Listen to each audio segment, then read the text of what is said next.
Preciso cortar o cabelo, eu vou cortar, tá? Não é peruca, não. Pra quem fala que eu tenho peruca, não é não, tá? Mas é o seguinte, pessoal. Eu escolhi responder isso aqui porque eu acho que vou me divertir respondendo. Quando me mandaram, eu dei risada. E não quero que vocês me interpretem mal. Não é porque um pescador tira um verme da terra que ele está se importando com verme. Ele geralmente tira o verme da terra, põe no anzol e lança onde tem que lançar, tentando pegar um peixe maior, tentando pegar algo bem maior. E é exatamente o caso aqui. Eu vou iniciar com um verme, um cara, verme que eu digo assim, de tamanho, de importância, com uma coisa bem pequena, mas o intuito disso é falar de peixe grande e de coisas que são realmente importantes. Então eu estou usando isso aqui como isca, e se você ficar até o fim do vídeo comigo, você vai entender porque eu estou fazendo esse vídeo. E acompanha o meu raciocínio, que o que eu quero dizer realmente está lá no final, mas não tem como eu dizer sem discorrer sobre tudo isso aí, ó. Então a gente tem esse cara, ele teve recentemente num debate com o Vilela, e puta que pariu, bicho, se vocês assistirem, vocês vão ver que o maluco foi esmagado, mas tipo assim, não é que o cara foi esmagado pelos outros, ele foi esmagado pela própria burrice e ignorância, cara. Depois eu recomendo que vocês assistam. Mas vocês nem precisam assistir pra ver que o cara é burro mesmo, ignorante. Olha como o cara escreve hegemonia. Você vê que ele não conhece o que é hegemonia, nem no português. Aí você pode pensar assim, não, porra, mas é que o cara teve erro de digitação. O cara teve erro de digitação. Você fala, não sei não, velho, porque você vai ver o cara falar e ele também não sabe falar. Então é burro mesmo. Mas, nesse caso aqui, como eu tô desde o princípio no stand-up comedy, eu tenho a alegria de fazer parte da geração que praticamente tirou o mato e asfaltou a via para quem vinha depois, eu posso dizer exatamente onde é que estava e onde é que está a hegemonia no meio. Olha, desde que o stand-up comedy iniciou, a hegemonia no meio artístico, sem dúvida alguma, é de esquerda. Isso é inegável. No meio jornalístico, no meio artístico. Desde que a gente iniciou para cá, isso tem se equilibrado um pouco, porque tem aparecido bastante gente independente, mas não resta dúvidas que a hegemonia no meio artístico e na comédia é de esquerda. Não tem nada de direita ou centro-direita.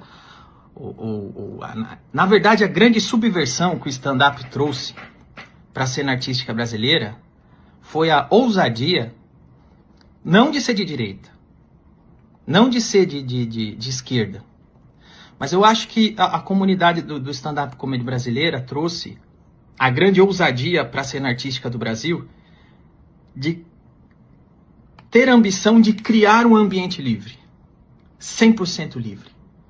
E fiquem comigo até o fim do vídeo que vocês vão acompanhar meu raciocínio, vocês vão entender onde eu quero chegar.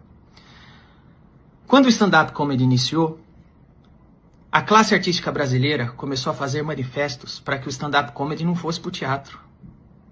Tem um episódio bem lá no início que o Cláudio Torres Gonzaga fez uma carta aberta explicando que o stand-up poderia usar o teatro. Eram artistas ali de esquerda, eram artistas da panelinha. O que sempre assustou a cena artística brasileira, quando o stand-up surgiu, é que a classe artística brasileira, ela passava sempre por uma linha de produção.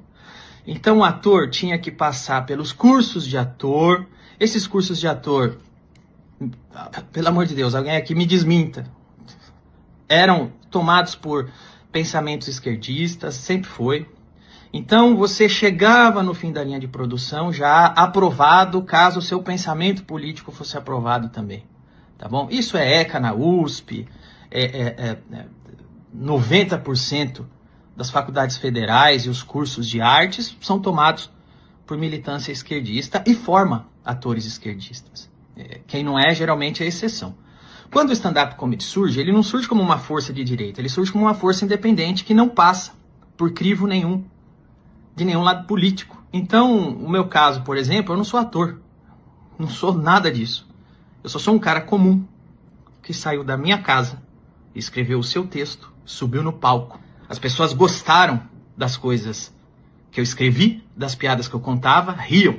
E eu fui crescendo assim, sem o crivo de uma linha de produção que determina quem é o verdadeiro artista ou não.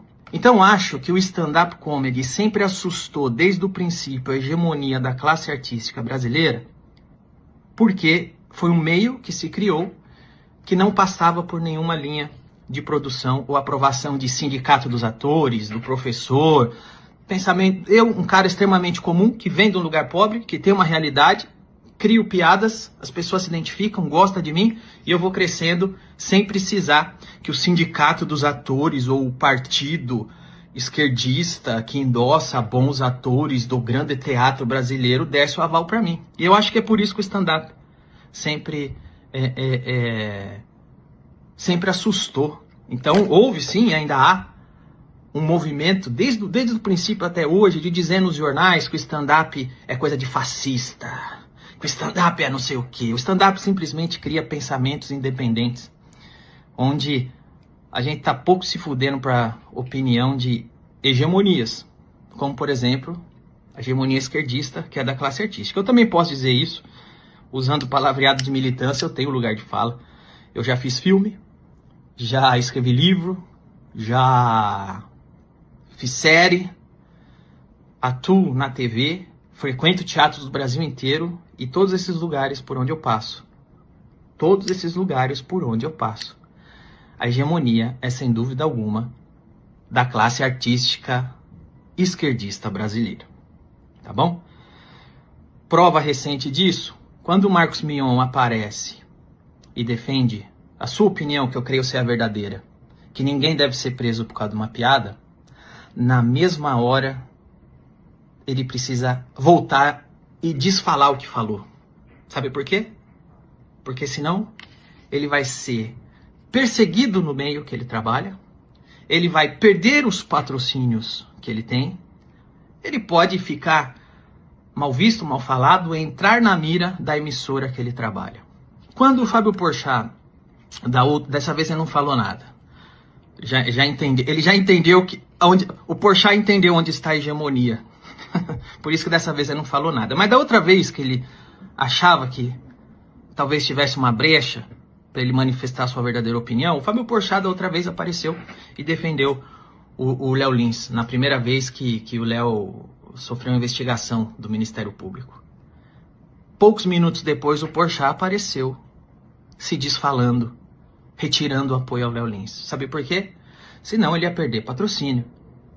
Ele ia ficar mal visto na sua roda de artistas. Ou seja, a hegemonia, o mainstream, acha que o Léo Lins deve ser preso por causa de uma piada. Acha que piadas com agenda de lacração não se fazem. Onde é que está a hegemonia? De que lado está o mainstream? Quando você tem um artista, um cara grande, que defende a liberdade de expressão e logo em seguida precisa voltar e se desfalar, é porque ele sofreu uma pressão do mainstream. Ele sofreu pressão de estar o dinheiro, do patrocínio. Ele sofreu pressão do meio artístico que ele frequenta. E ele precisou retirar o seu apoio. Então, eu acho que fica claro aí com esses exemplos até, desde o início do stand-up até hoje, onde é que está a hegemonia no meio artístico, na comédia.